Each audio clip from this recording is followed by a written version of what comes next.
যার বদন দর্শন করলে আমি ভগবানকে ভুলে যাব, আমি তার কাছে কেন যাব? কি মা, যার বদনটা দর্শন করলে আমার সঞ্চিত পুণ্য নষ্ট হয়ে যাবে, আমি কেন তার কাছে যাব? কেন আমি মিছামিছি সময় কাটাবো? একটু জব করতে বললে আমরা বলি যে আমাদের সময় নেই, বলি না?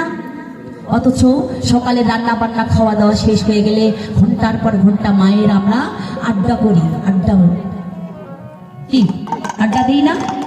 অমুকের সমালোচনা কার সংসারে একটু জঞ্জাল লেগে দেওয়া যায়, সেই রকমের আমরা গল্পগুলো করি। আর বাবারা কি করি? খাওয়া দাওয়া শেষ, হ্যাঁ, টিভির সামনে বসে পড়ি, জোয়া খেলি, তাস খেলি। এগুলো আমাদের এখন পর্যন্ত শেষ হলো না।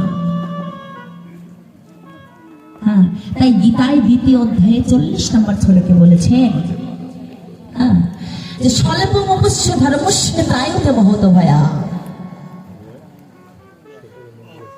ধর্মের সামান্য অনুশীলনে এই সংসার মহাভয় সমুদ্র থেকে উদ্ধার পাওয়া যায়।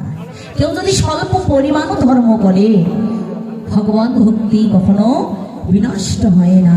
তাই মাগো, চরণ ধরে বিনতি করছি, আপনারা ইতিপূর্বে যা করেছেন, এখন থেকে ভগবানকে ভালোবাসতে শিখুন, ভগবানকে এই হৃদয় মন্দিরে জায়গা দিতে শিখুন। ভগবান আপনাকে ভালোবাসবে। আমরা যদি ধর্মকে রক্ষা করতে না পারি, ধর্ম কোনোদিনও আমাদের রক্ষা করতে পারবে না। আমরা যদি ভগবানের চিন্তা না করি, ভগবান কোনোদিনও আমাদের চিন্তা করবে না।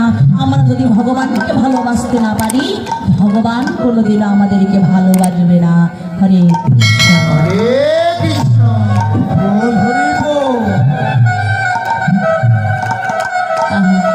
তাই দেখুন কত সুন্দর বৃন্দাবন লীলা গোড়ার মনেতে পড়িল। সেই ভক্ত সঙ্গে বিহার করিয়া যমুনার ভাব গোড়া সুরধ্বনি করিল। না, যমুনা ছিল বৃন্দাবনে, সেই যমুনার ভাব আজকে নবদ্বীপ মাঝে সুরধ্বনি গঙ্গার কুলে এসে সেই ভাব গোড়ার প্রকাশ হল। হ্যাঁ, ওরে যমুনা।